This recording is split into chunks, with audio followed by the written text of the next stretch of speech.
Simple woman said to the dying billionaire CEO, "Sir, I have the cure to your illness." He sat slouched in the grand leather chair, breathing heavily, while she, a caramel-skinned woman with warm brown eyes, walked into his office, quietly holding the secret that could save him. If you held the power to save someone who had everything but still felt empty, would you do it? Let me know in the comments. There's something profoundly beautiful about the simplest acts of kindness. In a world obsessed with wealth, fame, and status, it's easy to forget that sometimes salvation comes not from a high-profile doctor, a political leader, or a multi-billion-dollar deal, but from an ordinary soul with extraordinary compassion. This story today is about faith, humility, and unexpected love. It's about how a billionaire, drowning in loneliness and regret, found his second chance in the most unlikely place: the hands of a caramel-skinned woman who lived a humble life but carried a healing gift within her. This is not just a love story. It's a story of forgiveness, redemption, and miracles that money could never buy. Thank you for clicking on this story today. You're part of a growing community that believes in hope, kindness, and the unseen battles we all face. Welcome back to the channel, my beautiful story family. Before we begin, I would be glad to know that these lessons get to people in different parts of the world, so please let me know where you're watching from. Thank you for joining this beautiful, growing family. Let us begin. The boardroom of Hayes Global was a fortress of glass and steel, its long mahogany table gleaming under the morning sun. Colton Hayes sat at its head, his tailored suit sharp but his face pale, his breathing labored. At 33, he was a billionaire CEO, his tech empire built from a single coding project in a dorm room. His dark hair was tousled, his green eyes sharp, despite the exhaustion etched into his features. 6 months ago, doctors had diagnosed him with a rare heart condition. 6 months to live, they'd said, and today the board was circling like vultures. Blaine Rivers, the silver-haired chairman, leaned forward, his voice smooth but edged with ambition. "Colton, you've done remarkable things, but your health is concerning. Step down. Let us secure the company's future." The room, 10 executives in pristine suits, nodded, their faces a mix of pity and opportunism. Colton's jaw tightened, his hands gripping the chair's arms. He'd built this empire from nothing, coded through nights when others slept, outmaneuvered rivals with sheer will. Surrender wasn't in his blood. "I built this empire from nothing," he said, his voice low, defiant. "I won't be buried before I'm dead."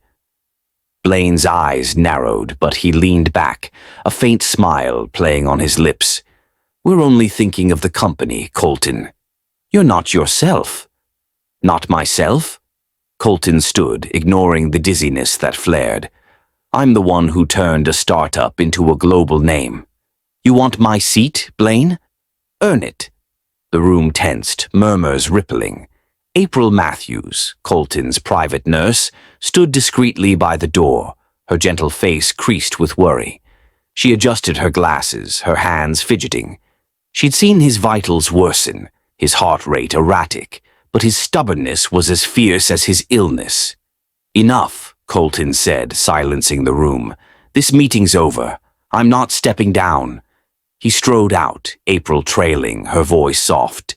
"Mr. Hayes, you need to rest. Your heart—" "My heart's fine," he snapped, though his chest ached.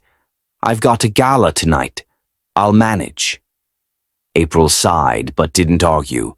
Colton's world was one of control, but his body was betraying him, and the board's pressure was only the start. Blaine's ambition was clear. He wanted Hayes Global, and Colton's illness was his opening. What Colton didn't know was what Blaine was planning next, a move that would test his resolve. That evening, the city's elite gathered at a charity gala in a glittering hotel ballroom. Crystal chandeliers cast golden light over tables laden with champagne and delicacies. Colton stood near the bar, his tuxedo impeccable, masking the sweat beading on his brow. He forced a smile, shaking hands with investors, his charm a well-practiced shield. But his vision blurred, his pulse racing, a warning he ignored. Across the room, Brielle Monroe moved with quiet grace, balancing a tray of drinks. At 28, her caramel skin glowed under the soft lights, her warm brown eyes scanning the crowd. She worked at a wellness center, her days spent blending herbal remedies and counseling clients on holistic health. Tonight, she was a server, a side gig to cover her mother's rising rent. Her black uniform was simple, her curls pinned neatly, but her presence drew glances, her calm, her strength, a contrast to the room's polished chaos. Brielle's life was one of quiet sacrifice. Her mother, a former nurse, had taught her the power of natural remedies, a knowledge Brielle had honed into a gift. She'd seen pain in others, clients, strangers, and her intuition told her how to ease it. Tonight, though, her focus was survival. Keep the tray steady, avoid the entitled guests, get paid. As she offered a drink to a laughing heiress, her eyes caught Colton across the room. He was magnetic, his smile disarming, but she saw the strain, the way his hand gripped the bar, the shallow rise of his chest. She frowned, her instincts tingling. Something was wrong. "Careful, girl," a fellow server muttered, nudging her. "That's Colton Hayes, billionaire, untouchable." Brielle nodded, but her gaze lingered. Untouchable or not, he looked human, vulnerable. She moved closer, weaving through the crowd, her tray a shield. Then it happened. Colton's smile faltered, his knees buckled, and he collapsed, his glass shattering on the marble floor. Gasps erupted, the crowd parting like a wave. Brielle acted on instinct, dropping her tray and rushing to his side. She knelt, her hands hovering over him, her voice steady. "Mr. Hayes, can you hear me?" His eyes fluttered, his breathing ragged. The crowd pressed closer, phones flashing, but Brielle ignored them, her fingers finding his wrist. His pulse was erratic, dangerously fast. She pressed gently on a pressure point her mother had taught her, her touch calm but firm. "Breathe with me," she whispered. "Slow." To her surprise, his heart rate steadied, his eyes locking onto hers. There was a spark, an unspoken connection, as if her touch reached beyond his body to something deeper. His green eyes held pain, fear, but also a flicker of recognition. "Who are you?" he rasped. "Brielle," she said softly. "Just stay with me." Before he could respond, April pushed through, her nurse's bag in hand. "Move back," she barked, then froze, seeing Brielle. "You shouldn't be here, miss. You have no idea who that man is." Brielle met her gaze, unflinching. "Maybe I don't, but I know pain when I see it." April hesitated, then nodded, checking Colton's vitals. "He's stabilizing. Help's coming." Paramedics arrived, and Brielle stepped back, her heart pounding. The crowd whispered, some eyeing her with suspicion, others with curiosity. She'd risked her job, her anonymity, but she couldn't have stood by. As Colton was wheeled away, his eyes found hers again, a question in them she couldn't answer. Later in the hospital, Colton lay in a private room, monitors beeping softly. April adjusted his her voice gentle. "You scared us, Mr. Hayes. You can't keep pushing like this." He stared at the ceiling, his mind on Brielle, her warm brown eyes, her steady touch. "That woman, Brielle, she helped me." April frowned. "She's a server, not a doctor. You were lucky." "Lucky," he echoed, but it didn't feel like luck. Her touch had calmed his heart, eased a panic he'd never voiced. Who was she? And why did he feel like he'd known her forever? At the wellness center, Brielle sat in the break room, her shift over, her mind replaying the gala. She'd acted on impulse, but the connection with Colton, brief, intense, lingered. Her mother's voice echoed, "Your gift is in your hands, Brielle. Use it wisely." She'd always believed in natural remedies, in healing through touch and intuition, but this felt bigger. Could she help him? Did she dare try? Her phone buzzed, a text from her boss. "Gala organizers are asking about you. Be careful." Her stomach twisted. Had she drawn too much attention? And why did she feel like Colton's collapse was only the beginning? In his hospital room, Colton clutched a report April had slipped him, Blaine's latest board proposal, pushing for his removal. Blaine wasn't just a rival, he was a threat, and Colton's time was running out. But Brielle's face, her voice, stayed with him, a spark in his darkening world. What was her secret? And what was Blaine hiding, waiting to strike? Would you stand up to a room full of powerful people if you knew they were wrong? Comment yes if you believe in fighting for what's right. The gala's chaos, Colton Hayes' collapse, Brielle Monroe's instinctive rush to help, and the fleeting electric connection in their locked gazes had left an indelible mark on both. Her touch had steadied his erratic heart, her calm voice pulling him from panic, but the warning from her boss, "Be careful," echoed, hinting at consequences for drawing attention. Colton, now recovering in his hospital room, couldn't shake the memory of Brielle's warm brown eyes or the question of who she was. Blaine Rivers' push to oust him from Hayes Global loomed, a reminder of his dwindling time, but Brielle's presence felt like a lifeline, mysterious and vital. At the wellness center, Brielle wrestled with her own instincts, her mother's teachings about healing, the strange pull toward Colton, and a growing sense that her actions at the gala had set something larger in motion.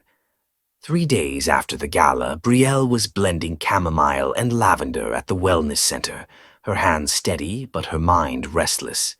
The memory of Colton's rasping, "Who are you?" and the way his heart had calmed under her touch haunted her. She'd always trusted her intuition, her ability to ease pain through pressure points and herbs, but this was different, deeper, almost fated. Her phone buzzed, an unknown number with a message. "Ms. Monroe, Colton Hayes requests your presence at his penthouse. 7 p.m. A car will be sent." Her heart skipped. Why her? And why now? She arrived at his skyscraper, a glass monolith piercing the Manhattan skyline. The penthouse was a study in luxury. Marble floors, floor-to-ceiling windows, minimalist decor. But it felt cold, like a museum. Colton stood by the window, his dark hair tousled, his green eyes sharp despite the pallor of his skin. He wore a black sweater and slacks, less formal but no less commanding. April, his nurse, hovered nearby, her expression wary as she showed Brielle in. "Thank you for coming," Colton said, his voice low, measured. He gestured to a leather couch. "Sit." Brielle sat, her simple navy dress a contrast to the opulence, her curls loose. She met his gaze, unflinching. "Why am I here, Mr. Hayes?" He didn't sit, pacing slightly, his hands in his pockets. "You helped me at the gala." "My heart? It stabilized when you touched me." "How?" She hesitated, choosing her words. "My mother taught me techniques, pressure points, ways to calm the body. It's not magic, just knowledge." His eyes narrowed, skeptical. "Knowledge no doctor has mentioned in 6 months of tests. You're a server, not a healer, yet you knew exactly what to do." "I've seen pain before," she said, her voice calm but firm. "I felt yours." He stopped pacing, his gaze piercing. "Everyone wants something from me. Money, power, a piece of my name. What's your price, Brielle?" The question stung, but she held his stare, her voice steady. "I don't want your money. I want you to live." He froze, her words cutting through his defenses. April, in the corner, glanced up, surprised. Colton's jaw tightened, doubt warring with curiosity. "Live," he said, his tone sharp. Doctors say I have 6 months. You think you can do better? I don't know, she admitted, her honesty disarming. But I've helped people, chronic pain, stress, heart issues, herbs, touch, diet. It's not a cure, but it's a chance, if you're willing. He laughed, a bitter sound. A chance? I've had the best specialists in the world. You're telling me tea and hand-holding will save me? Her eyes flashed, but she stayed calm. I'm telling you, I've seen people fight when they had nothing left. You're still fighting, aren't you? The room stilled, her words hitting a nerve. He leaned against the window, his breathing uneven. You don't know me, he said, quieter now. Why risk this? You could have walked away. Because I can't ignore pain, she said, standing, her voice soft but resolute. Not when I might help. But you have to trust me, Colton. And I don't think you trust anyone. His gaze softened, a flicker of vulnerability breaking through.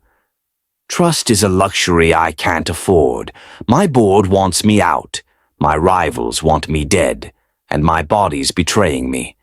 Then let me try, she said, stepping closer. No strings. No price. Just a chance. He studied her, the air between them charged. Her confidence, calm, unshakable, unnerved him. Why was she so sure? What did she know that his doctors didn't? If I agree, he said, his voice low. What's next? Meet me at the wellness center, she said. Tomorrow. I'll show you what I mean. He nodded, a reluctant agreement, but his eyes held a question. You're not afraid of me, he said, almost to himself. Why? She smiled faintly. I'm not afraid of pain. I'm afraid of not trying. April cleared her throat, breaking the moment. Mr. Hayes, you need rest. This meeting can wait. He waved her off, his gaze still on Brielle. Tomorrow, then. As Brielle left, her heart raced. She'd stepped into his world, risking everything, her job, her safety, for a man she barely knew. But his pain, his fight, called to her gift. In the elevator, her phone buzzed, a text from an unknown number. Stay away from Hayes. You'll regret it. Her blood chilled. Who knew she'd been here? Blaine? Someone else? In his penthouse, Colton stared at the city below. Brielle's words, I want you to live, echoing. Her confidence was a mystery, a spark in his fading world. But Blaine's latest board maneuver, a whisper of a takeover, loomed. Was Brielle a savior or a distraction? And what secret did she hold, one that made her so certain she could help? The tense meeting in Colton Hayes' penthouse had left Brielle Monroe both exhilarated and uneasy. Her bold claim, I don't want your money, I want you to live, had pierced Colton's guarded exterior, sparking a reluctant agreement to try her holistic methods. The mysterious threat on her phone, stay away from Hayes, you'll regret it, had heightened her sense of danger, suggesting someone, perhaps Blaine Rivers, was watching her. Colton's vulnerability, his admission that trust was a luxury he couldn't afford, echoed in her mind, deepening the strange connection they'd felt at the gala. As she left his skyscraper, Brielle's confidence in her healing gift warred with fear. Her involvement with Colton was drawing attention, and the stakes were higher than she'd imagined. The next morning, Brielle stood in the wellness center's small herb room, grinding dried chamomile and ashwagandha into a fine powder. The scent grounded her, a tether to her late mother, Celeste, whose teachings filled her hands and heart. Colton was due in an hour, their first session a test of her promise to help him live. Her confidence at the penthouse had surprised even her, but it wasn't blind. It came from a legacy she'd kept hidden, one that now felt like both a gift and a risk. Her mind drifted to a memory, vivid and sharp. 10 years ago, 16-year-old Brielle sat in their Harlem apartment, watching Celeste blend herbs at their kitchen table.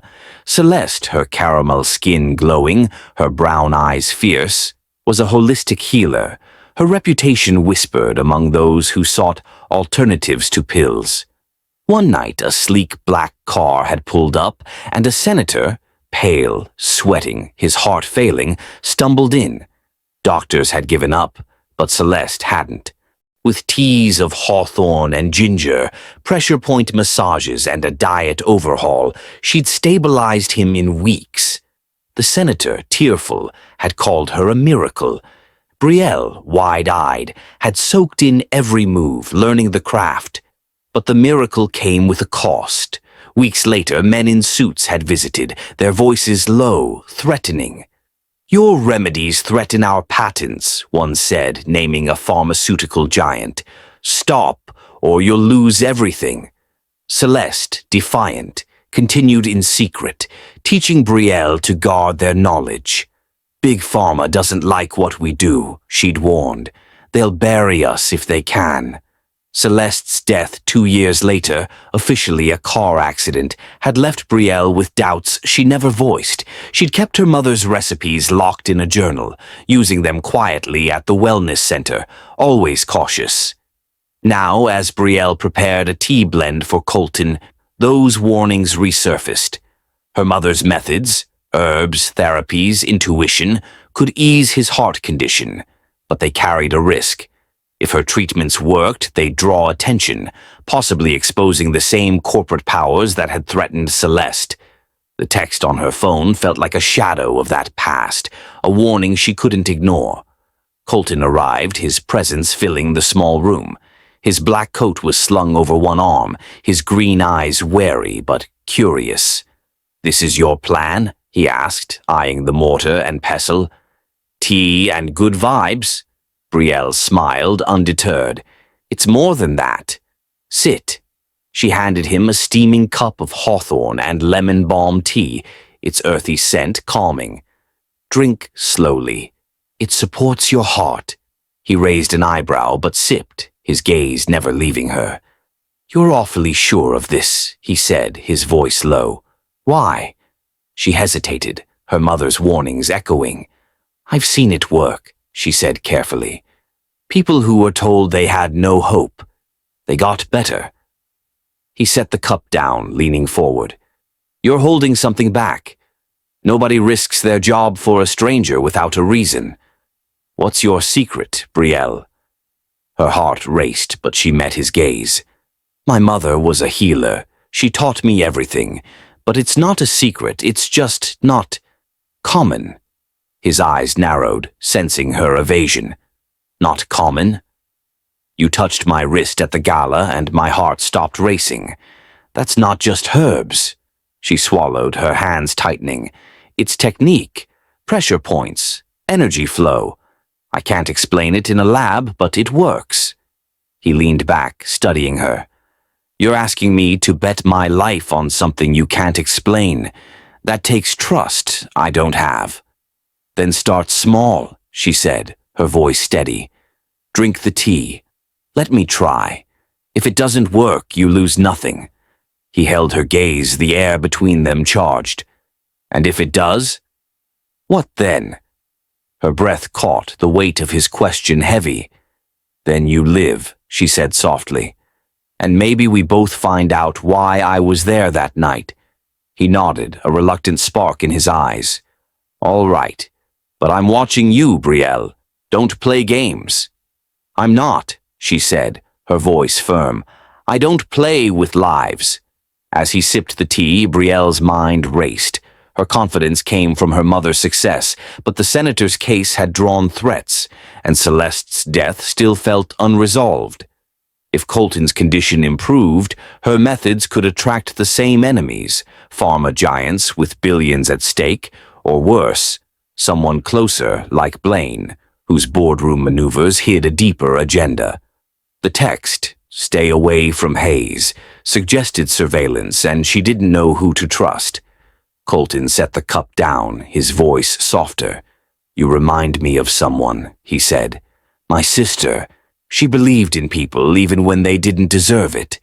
She's gone now." Brielle's heart ached, his vulnerability a crack in his armor. "I'm sorry," she said, "but you're not gone." Not yet. He looked at her, a question in his eyes. Why do you care so much? Because I know what it's like to lose someone, she said, her voice thick. I won't let it happen if I can help. The moment stretched, their shared pain a quiet bridge. But as Brielle packed her herbs, her phone buzzed again. No number, just words. You're digging a grave. Stop now. Her blood chilled. Someone knew her plans, and the threat was escalating. Was it Blaine protecting his takeover, or a corporate shadow tied to her mother's past? And why did her confidence in healing Colton feel like a beacon, drawing danger closer? The next afternoon, Brielle stood at the wellness center's counter, labeling jars of lemon balm and ginseng. Her hands moved mechanically, but her mind was a storm. The second threatening text had kept her awake, its words a shadow of the men who'd intimidated Celeste years ago. She'd checked her mother's old journal last night, its pages filled with recipes and a single cryptic note. They'll come for us if we shine too bright. Helping Colton could expose her gift, risking the same corporate wrath that had silenced her mother. Was Blaine behind the texts, protecting his boardroom coup, or was it a bigger player tied to the pharma giants who'd feared Celeste's success? At Hayes Global's headquarters, Blaine Rivers sat in his sleek office, his silver hair gleaming under the light. His polished exterior hid a calculating mind, and Colton's refusal to step down had ignited his impatience. He'd learned of Brielle's involvement through a board member who'd attended the gala, whispering about the server who'd stabilized Colton's heart. Blaine's eyes narrowed as he opened a file on his desk, a grainy photo of Brielle from the event. A wellness worker, he muttered, his voice low. What's she playing at? He dialed a private number, his tone clipped. I need dirt on Brielle Monroe. Harlem, late 20s, works at a wellness center. Find everything. Family, finances, secrets. She's meddling with Hayes, and I want her gone. The investigator, a gruff voice on the line, confirmed, 2 weeks, Rivers. You'll have it. Blaine hung up, leaning back. Brielle was a wild card, her influence on Colton a threat to his takeover. If she was helping him, she could prolong his leadership, derailing Blaine's plans. Worse, her holistic methods, whispered about at the gala, could stir trouble. Blaine had ties to pharmaceutical firms, their donations lining his pockets. A healer like Brielle, if effective, could expose those firms' suppression of alternative treatments, a scandal he couldn't afford. He needed leverage to neutralize her, and fast. Back at the wellness center, Colton arrived for his second session, his presence quieter today, his green eyes searching. Brielle handed him a new blend, ginger and turmeric for inflammation, her voice calm despite her racing thoughts. This one's stronger, she said. It'll help with the chest pain. He took it, his fingers brushing hers, a spark in the contact. You're still sure, he said, not a question but a challenge. Even after yesterday. She met his gaze, her mother's strength in her spine. I'm sure because I've seen it work. My mother saved people doctors gave up on. I won't give up on you. His lips twitched, a faint smile. You're stubborn. Like me. Someone has to be, she said, her tone teasing but warm. She guided him to a chair, her fingers pressing gently on his wrist, checking his pulse. It was steadier than at the gala, a small victory. Close your eyes, she said. Breathe with me. He obeyed, his breathing syncing with hers, the room's tension easing.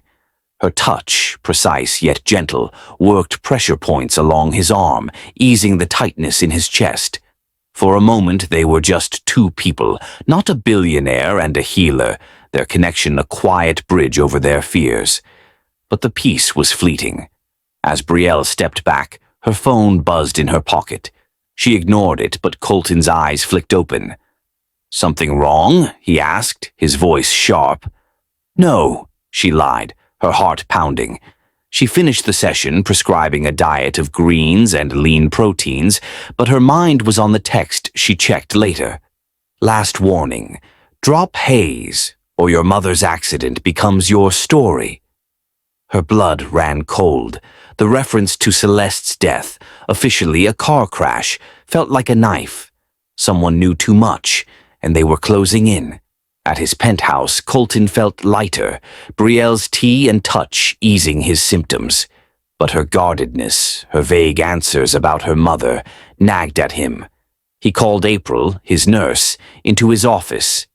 "Check on Brielle Monroe," he said, discreetly. "I need to know who she is." April frowned, adjusting her glasses.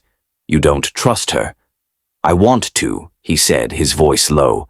"But I need to be sure."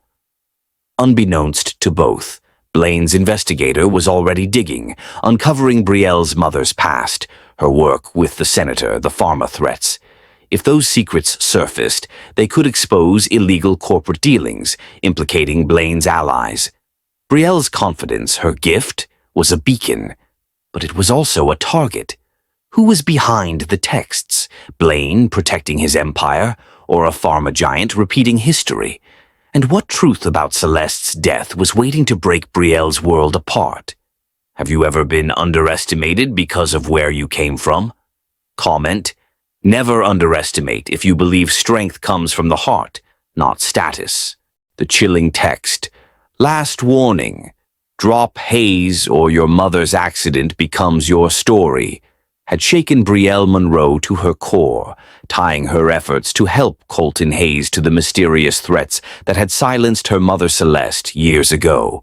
Blaine Rivers's secret hiring of an investigator to dig into her past heightened the danger, suggesting his ties to pharmaceutical giants could be at play.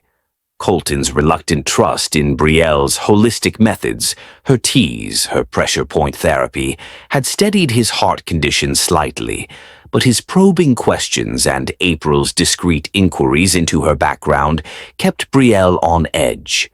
Their shared moment in the wellness center, his breathing syncing with hers, had deepened their connection.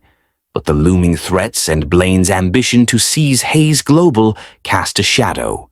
Brielle's confidence in her gift was unwavering, but the cost of using it was becoming clearer. 2 weeks after their first session, Brielle arrived at Colton's penthouse for a late therapy session, her bag heavy with herbs and oils. A storm brewed outside, the Manhattan skyline shrouded in dark clouds. Colton had insisted on meeting here, citing a packed schedule, but his green eyes held a warmth that made her pulse quicken. "You're late," he teased, opening the door, his black sweater casual, his hair tousled. "Blame the rain," she said, setting up her supplies on his marble counter. "Sit. We're working on your chest tension tonight." He obeyed, his gaze following her as she mixed a rosemary and eucalyptus salve. Her hands worked his shoulders, pressing points to ease his pain, her touch both clinical and intimate. "You're good at this," he said, his voice low. "Too good." She smiled, but her heart raced, the latest text a weight she hadn't shared. "My mother was better," she said, deflecting. "Keep breathing." The session ran long, the storm intensifying, rain lashing the windows. As Brielle packed up, a crack of thunder shook the building, and the lights flickered out, plunging the penthouse into darkness. "Great," Colton muttered, standing. "Generators slow. Stay put." She froze, the dark amplifying her fear, of the threats, of her growing feelings. "I should go," she said, but her voice wavered. "You're not walking in this," he said, his silhouette moving closer. He lit a candle, its glow casting shadows across his face. "Stay, please." Her instinct was to flee, but his voice, soft, almost pleading, held her. They sat on the leather couch, the candle's light a small haven. The storm roared, but the silence between them was louder. "Tell me something real," he said suddenly, his eyes searching hers. "Not about herbs, about you." She hesitated, then let the truth spill. "I wanted to be a dancer," she said, her voice soft. When I was a kid. But Mom got sick and I had to grow up fast. Dreams don't pay bills. He nodded, his gaze distant. I wanted to build things, code that changed lives. Now I'm fighting to keep a boardroom from stealing it. Feels like I lost the dream somewhere. The vulnerability in his voice cracked her defenses. What do you regret most? She asked, her voice barely audible. He looked at her, raw. For years I've been surrounded by people, board members, investors, women. Yet I've never felt more alone than tonight, before you. Her breath caught, his confession a mirror to her own loneliness. I'm scared, she admitted, tears prickling. Helping you, it's bringing back things. My mom's death wasn't an accident. I think someone killed her for what she knew. His eyes widened, his hand reaching for hers. Brielle, why didn't you tell me? Because I'm still figuring it out, she said, her voice trembling. But I can't stop helping you. I feel you, Colton. Your pain, your fight. I can't walk away. He pulled her closer, his forehead against hers. I don't deserve you, he whispered, but I need you. Their lips met, a slow, desperate kiss, raw with fear and longing. The candle flickered as they sank into each other, their hands trembling, peeling away layers of doubt. I'm sorry, he murmured, his lips tracing her jaw, for not trusting you sooner. I'm here now, she whispered, tears falling, her fingers in his hair. Their clothes fell away, not in haste, but in reverence, each touch a promise to mend their brokenness. The storm raged outside, but their world was the warmth of skin, the rhythm of breaths, slow and intense. It was honest, two souls trusting fully, their fears laid bare in the dark. Her hands pressed his chest, feeling his heart, stronger, steadier, as they moved together, a quiet vow to face whatever came. After, they lay tangled in a blanket, the candle burned low, her head on his chest. You make me believe I can live, he said, his voice thick, his fingers tracing her arm. You will, she said, her voice fierce. But we're in this together now. He kissed her forehead, his arms tightening. No more secrets? None, she promised, but the text's threat. Your mother's accident becomes your story. Lingered, a shadow on their fragile peace. Blaine's investigator was closing in, digging into Celeste's past, and the pharma giant's secrets could surface if Brielle's methods worked. Who was watching them? And what truth about Celeste's death would test their newfound trust?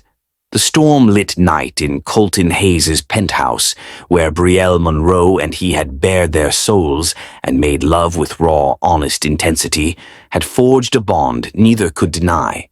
His confession, I've never felt more alone than tonight before you, and her admission about her mother Celeste's suspicious death had shattered their walls, uniting them against the threats looming over them.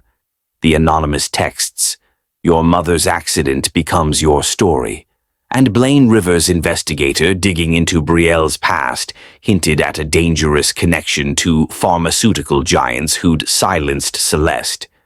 Brielle's healing sessions, easing Colton's heart condition with herbs and pressure points, were working, but the risk of exposure grew. As they lay together, promising no more secrets, the shadow of Blaine's ambition and the pharma threats loomed, threatening to tear apart their fragile trust. A week after their night together, Brielle arrived at the wellness center, her heart lighter despite the lingering fear of the texts. Colton's latest session had shown progress, his chest pain had lessened, his energy returning, and their stolen moments, soft kisses and whispered hopes, had deepened her resolve. She blended a new tea, ginseng and licorice for stamina, her mother's journal open beside her. Celeste's words, they'll come for us if we shine too bright, felt like a prophecy now, but Brielle couldn't stop. Colton was living, not just surviving, and that was worth the risk. At Hayes Global, Blaine Rivers sat in his office, a manila folder from his investigator on his desk. The contents were a fabrication, a carefully crafted lie. Doctored photos of Brielle selling miracle cures to desperate clients, forged receipts tying her to a scam wellness ring, and a fake article claiming she'd conned a wealthy widow years ago. Blaine's lips curled into a cold smile. The investigator had found little real dirt. Celeste's work with the senator, the pharma threats, but fiction was more useful. If this scandal broke, it would discredit Brielle, alienate Colton, and clear Blaine's path to seize the company. He leaked the file to a tabloid contact, ensuring anonymity. By noon, the media exploded. Headlines screamed, "Billionaire CEO duped by fake healer," and "Wellness worker cons dying tycoon with bogus cures."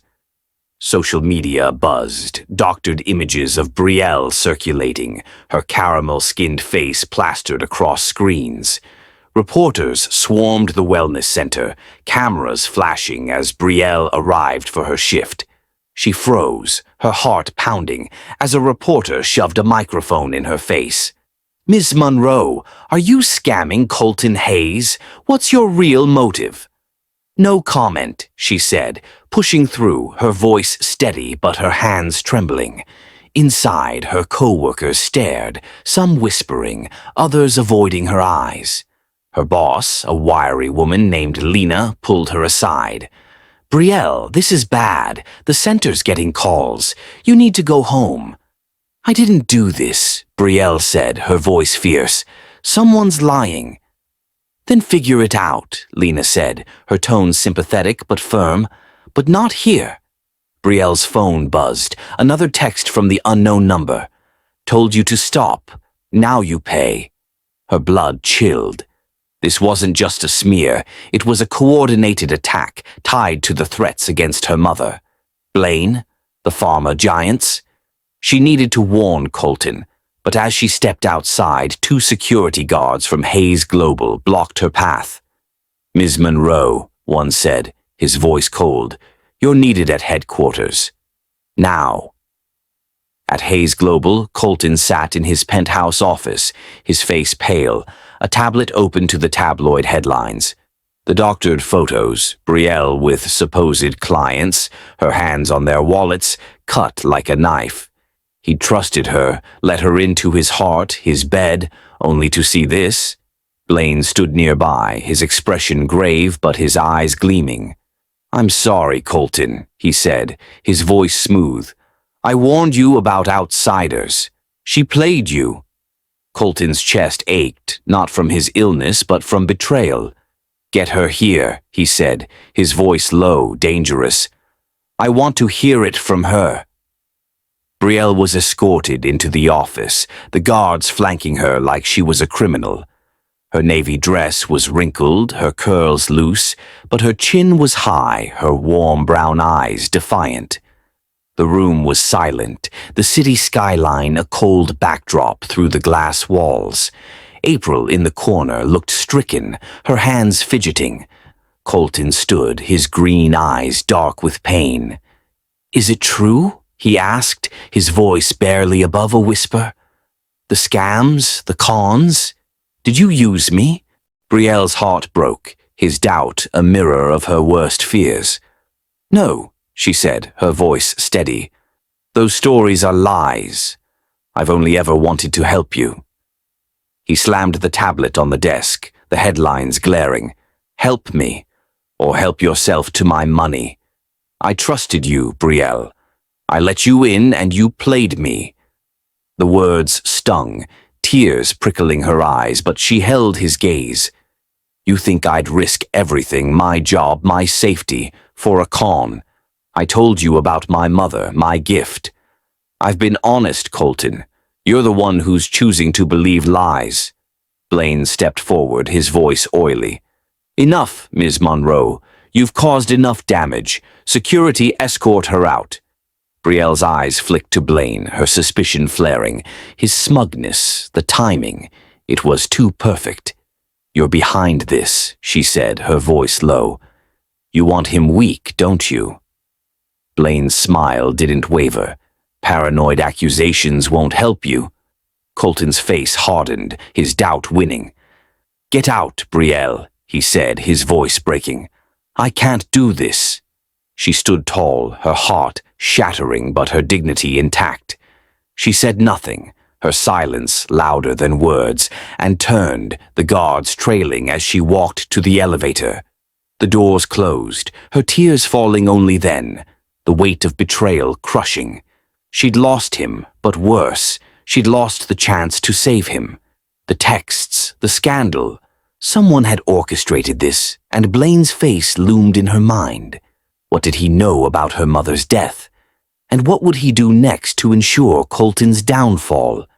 In his office, Colton sank into his chair, his chest tight, his heart racing. April approached, her voice gentle. "Mr. Hayes, you didn't see her eyes. She wasn't lying." He didn't respond, his gaze on the tablet, doubt and regret warring. Blaine clapped his shoulder, too familiar. "You did the right thing, Colton. Focus on the company now." But as Blaine left, Colton's eyes fell on a small vial of Brielle's tea, left from their last session. Her voice, "I want you to live," echoed, and a seed of doubt took root. Had he been wrong? Was Blaine manipulating him? And what truth about Brielle's past was worth this elaborate lie, a truth that could destroy them both? The fabricated scandal that painted Brielle Monroe as a con artist had torn her from Colton Hayes' life, leaving a wound neither could ignore. His whispered betrayal, "I trusted you, and you played me," and her silent, dignified exit from his office had shattered their fragile trust. The media storm, orchestrated by Blaine Rivers' investigator, had discredited her holistic methods, but Brielle's parting accusation, "You're behind this," pointed to Blaine's manipulation. Colton's doubt, fueled by doctored photos and Blaine's oily assurances, had blinded him to her truth, while Brielle's tears in the elevator carried the weight of her lost chance to save him. The anonymous threats, "Your mother's accident becomes your story," linked to her mother Celeste's death, suggested a deeper conspiracy, possibly tied to Blaine's pharmaceutical allies. As Colton clung to his empire, his heart condition worsening, a flicker of doubt about Brielle's guilt gnawed at him, but pride and pain kept him silent. In the days following Brielle's exit, Colton's world darkened.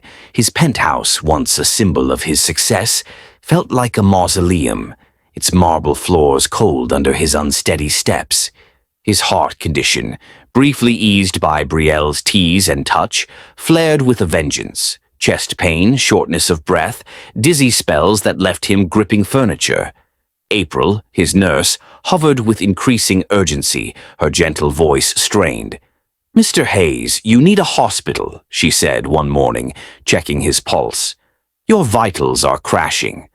"I'm fine," he snapped, his voice weaker than he intended. He wasn't fine. The board, led by Blaine, was tightening its grip, scheduling an emergency vote to force his resignation. The media frenzy over Brielle's scam had painted him as a fool, eroding investor confidence.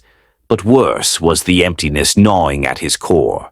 Brielle's absence, her warm brown eyes, her steady presence, left a void no wealth could fill.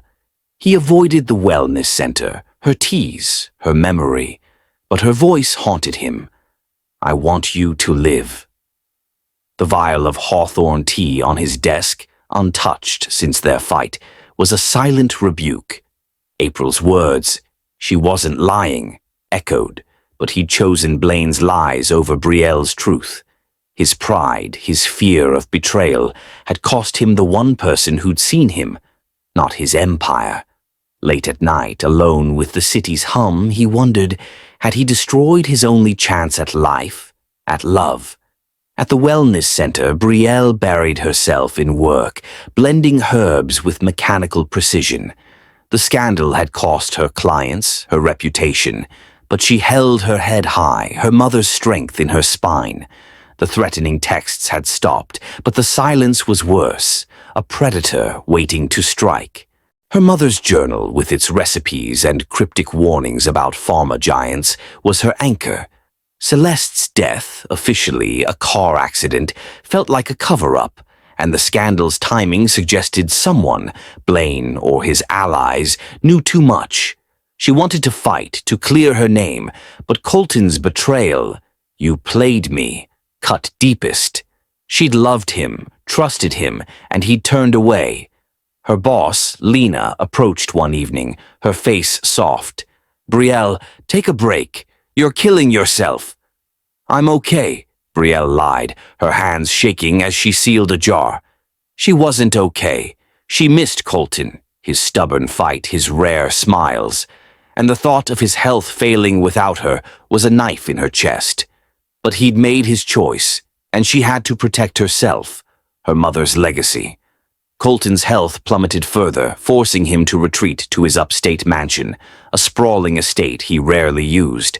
The isolation suited his mood, dark, heavy, final. April stayed, her care relentless, but his condition defied her efforts. One stormy night, as rain lashed the windows, he wandered the mansion's library, his breath shallow, his vision blurring. He hadn't slept in days, his dreams haunted by Brielle's tearful eyes, her silent exit.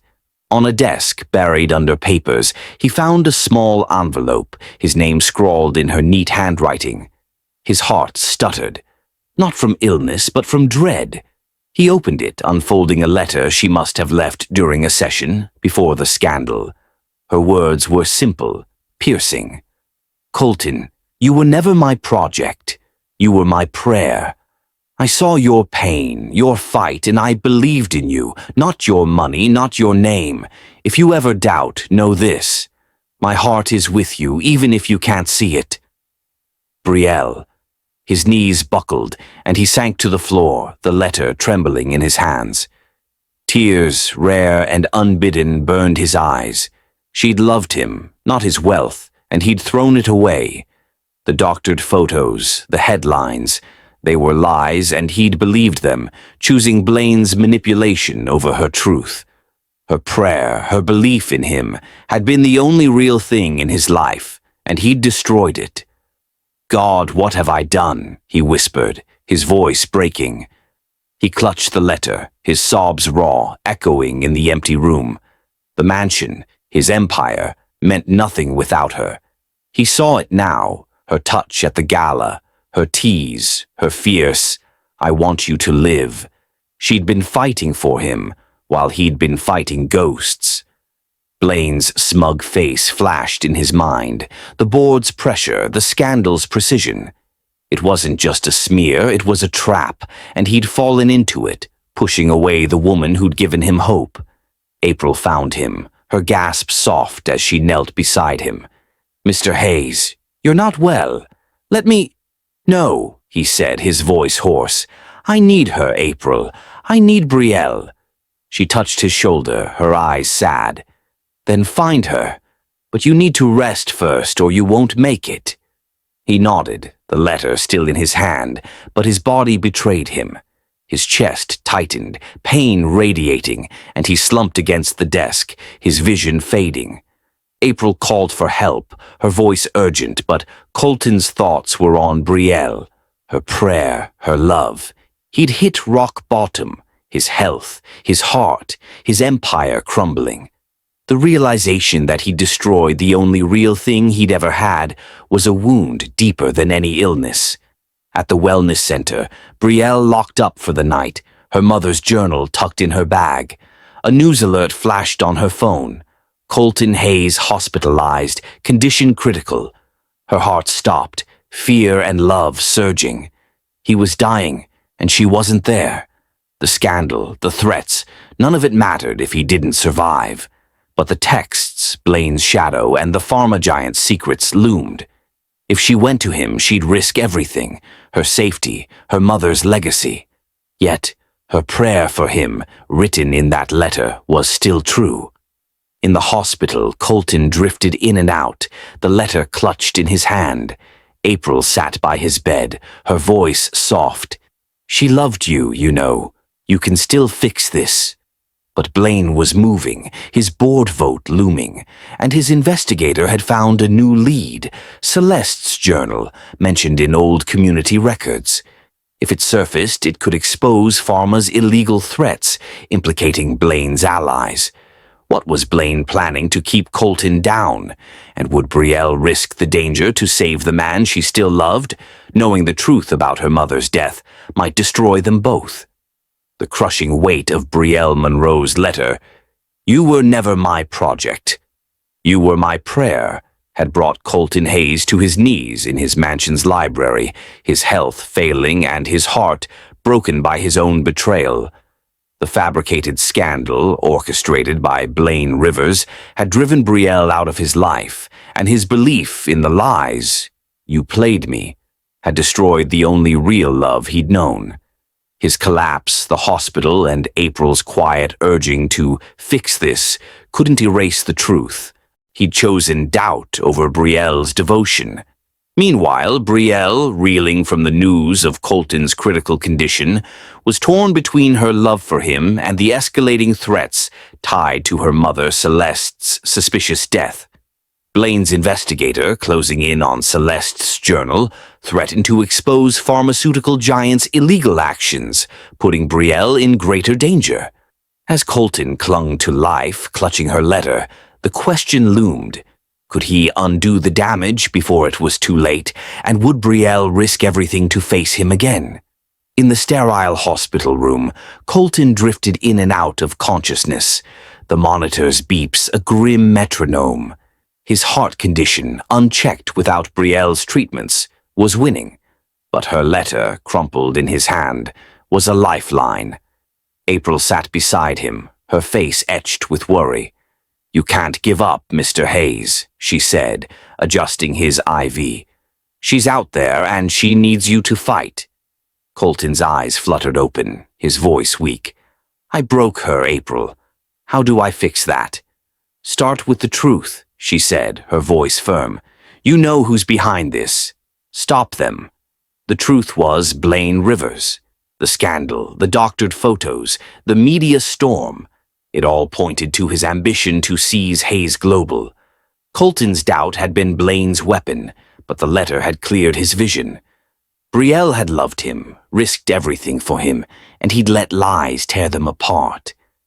He gripped the letter, a fire igniting despite his frailty.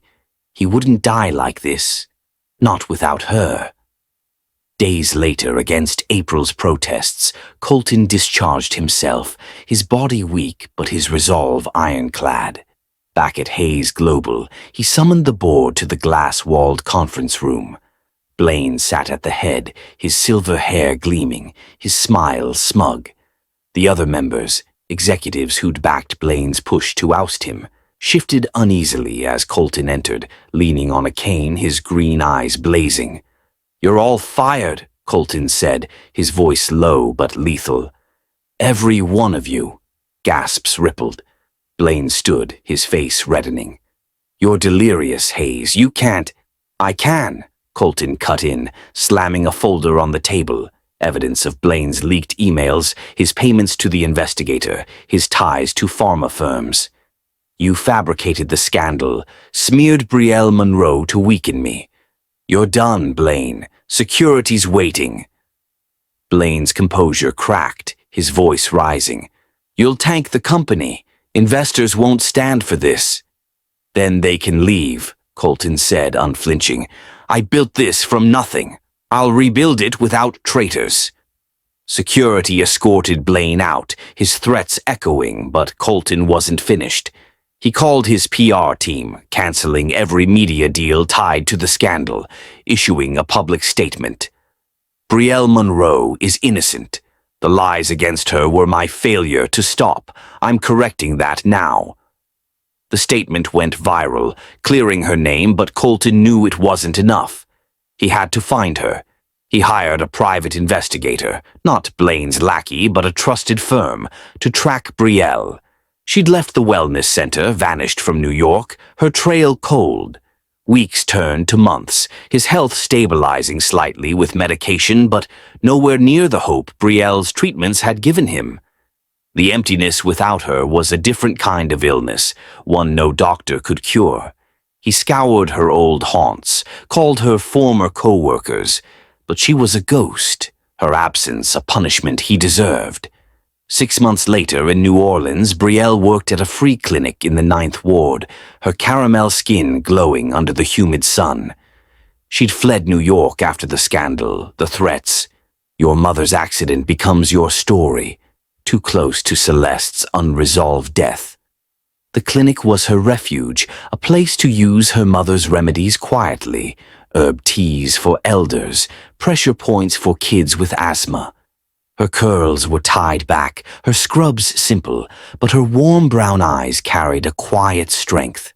She hadn't forgotten Colton, his betrayal, his love, but she'd buried it to survive. The news of his public apology, his firing of the board, had reached her, but the pain of his doubt kept her distant. Her days were filled with patience, her nights with Celeste's journal, its recipes a comfort, its warnings a reminder. The threats had stopped, but she knew better than to trust the silence. Blaine's downfall, reported in the papers, hadn't erased the pharma giant's shadow. If they'd killed Celeste, they could come for her. Yet, every patient she helped was a defiance of that fear, a tribute to her mother's legacy. One humid afternoon, the clinic was packed, mothers with feverish children, elders with joint pain. Brielle moved between them, her hands gentle, her voice soothing. A murmur rippled through the waiting room, heads turning. She looked up, and her heart stopped. Colton stood in the doorway, leaner, paler, his black coat dusted with travel, his green eyes locked on her. The room faded, her pulse racing as memories flooded, his touch, his betrayal, her letter. He stepped forward, the crowd parting, his cane gone but his steps deliberate. The clinic staff stared, recognizing him from headlines, but Colton didn't flinch. He reached her, his voice low, raw. "Brielle." She froze, her hands clutching a vial of lavender oil, her voice tight. "What are you doing here?"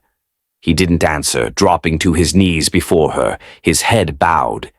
Gasps echoed, phones raised, but his eyes never left hers. "I don't want a cure anymore," he said, his voice breaking. "I want you.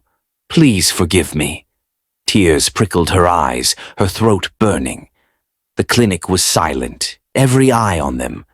"You believed them," she said, her voice trembling. "You thought I was a liar." "I was wrong," he said, his hands shaking. "I let fear, Blaine, the lies, everything, blind me. Your letter, it broke me, Brielle. You were my prayer and I destroyed it. I fired the board, ended the media deals, cleared your name, but none of it matters if I don't have you." Her heart ached, love and pain warring. "I risked everything for you," she said, tears falling. "My mother's secrets, my safety, and you turned away." "I know," he said, his voice thick. "I'll spend my life making it right. I love you, Brielle. Not for your gift, but for you. Your heart, your fight. Come back to me." The crowd murmured, some recording, others crying. Brielle's hands trembled, Celeste's voice echoing. "Your gift is a light, but it draws shadows." She'd fled to protect herself, but Colton's kneeling, his public vulnerability, was a light of its own. She saw him now, not the billionaire, but the man who'd bared his soul in a storm, who'd fought to find her. She stepped forward, her hand cupping his face, her touch gentle. "Get up," she whispered, her voice soft but firm. "I'm not done with you yet." He rose, hope flickering in his eyes, and pulled her into his arms, their embrace fierce, unyielding. The crowd cheered, but for Brielle and Colton it was just them, two souls reuniting after a brutal fall. "I'm so sorry," he murmured into her hair, his voice thick. "I know," she said, her tears soaking his shirt. "But we're not safe yet." He pulled back, his eyes searching. "The threats," she nodded, her voice low. "They're tied to my mother's death, Pharma may be Blaine's allies. We need to find the truth. I'm with you, he said, his voice fierce. No more running. As they stood hand in hand, the clinic's energy shifted, patients clapping, staff smiling. But Brielle's journal, hidden in her bag, held secrets that could still unravel everything. Proof of Pharma's threats, Celeste's death. Blaine was gone, but his investigators' last report, now in unknown hands, loomed. Who held it? And what would they do to keep Brielle's gift buried? Do you believe people deserve second chances? Drop "forgiveness heals" in the comments if you believe love can heal even the deepest wounds. The reunion in the New Orleans clinic, where Colton Hayes knelt before Brielle Monroe and begged for forgiveness. I don't want a cure anymore. I want you, had mended their broken bond, forging a vow to face the threats together. His public apology, firing the board and dismantling the media, lies had cleared Brielle's name, but the shadow of her mother Celeste's death and the anonymous threats, "Your mother's accident becomes your story," lingered. The pharmaceutical giants, possibly tied to Blaine River's allies, and the missing investigators' report on Celeste's journal hinted at a deeper conspiracy. Brielle's tentative, "We're not safe yet," and Colton's fierce, "I'm with you," marked a new chapter, one where their love would be tested by the truth they sought. As they stood hand in hand, the clinic's cheers fading, Brielle knew her gift, her mother's healing legacy, was both their strength and their danger. In the weeks following their reunion, Brielle and Colton returned to New York, their resolve a quiet fire. Colton's health, though fragile without Brielle's treatments, stabilized under her care, daily teas of hawthorn and ginger, pressure point sessions, and a diet of fresh greens. The penthouse, once a cold fortress, warmed with her presence, jars of herbs lining the counters, her soft humming filling the silences. But the city's pulse, its greed, its scrutiny, felt suffocating. The media, though kinder after Colton's statement, still hovered, and the threat of the investigators' report loomed, its whereabouts unknown. Brielle sat with Colton one evening, her mother's journal open between them. Its pages, filled with recipes and warnings about Pharma's threats, were a map to the danger. "If we stay here," she said, her voice steady, "they'll find us. Whoever killed my mother, they're still out there." Colton took her hand, his green eyes fierce. "Then we leave, start over. Somewhere they can't touch us." She looked at him, her heart swelling but cautious. "I'll come with you," she said, her voice firm, "but on one condition. We live by our values. No greed, no games. Just us, helping people, the way my mother did." He nodded, a smile breaking through. "No empires, no boardrooms, just you and me." They began planning, their vision taking shape, a wellness retreat, far from the city's claws, where Brielle could use her gift freely, and Colton could rebuild his life on truth, not wealth. He sold Hayes Global to a trusted partner, funneling the profits into a trust for the retreat. The decision shocked the business world, but Colton was done with its games. Brielle, meanwhile, pored over Celeste's journal, decoding remedies and preparing for a life where her mother's legacy could shine without fear. 6 months later, they stood on a small farm in Vermont, its rolling hills dotted with wildflowers, a weathered barn their new home. The air was crisp, the silence a balm after New York's chaos. Brielle, in a simple linen dress, her curls loose, walked the fields, planting lavender and chamomile. Colton, his strength returning, carried lumber for the retreat's cabins, his skin tanned, his cane long gone.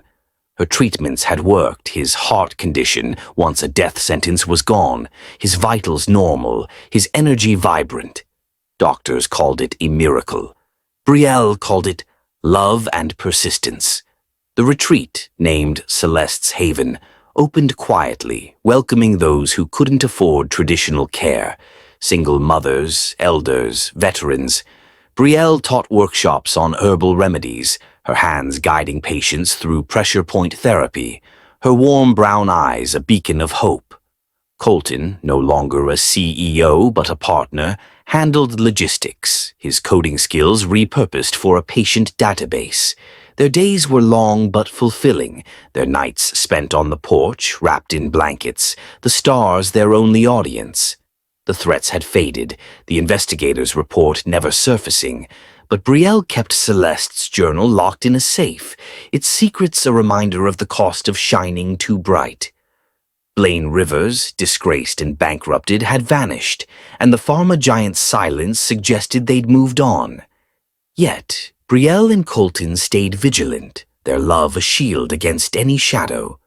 One golden evening, as the sun dipped below the hills, they walked through the retreat's garden, its paths lined with blooming sage and rosemary. Colton, barefoot in jeans and a linen shirt, his dark hair tousled, stopped by a willow tree, his hand slipping into his pocket.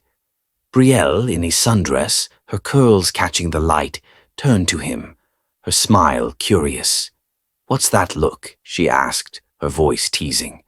He took her hands, his green eyes soft, vulnerable. "Brielle Monroe," he said, his voice thick.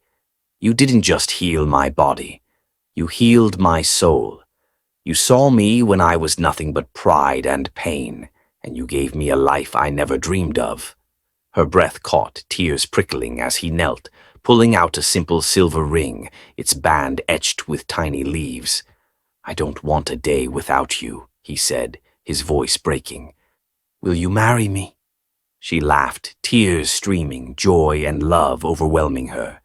"Yes," she said, pulling him up, her hands cupping his face. "Yes, Colton."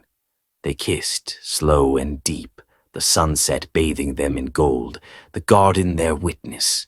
Her laughter mingled with sobs, his arms tight around her. Their love a quiet triumph over every storm, Blaine's betrayal, the pharma threats, Celeste's shadow. "I love you," she whispered, her forehead against his, "for who you are, not what you were." "And I love you," he murmured, "for showing me what matters." They stood, wrapped in each other, the retreat's soft hum, patient's laughter, the rustle of leaves, a backdrop to their new beginning. The journal's secrets, the unanswered questions about Celeste's death, were locked away, but their life was proof of her legacy. They'd built a haven, not just for themselves, but for those who needed it most, their values, love, truth, healing, at its core. As night fell, they sat in the garden, her head on his shoulder, the stars bright above. "We did it," she said, her voice soft. "Celeste would be proud." "She is," he said, kissing her temple. "And I'm proud of you." Their future stretched before them, more patience, more healing, a wedding under the willow tree. The pharma giants, Blaine's allies, might still lurk, but Brielle and Colton were ready, their love a light no shadow could dim.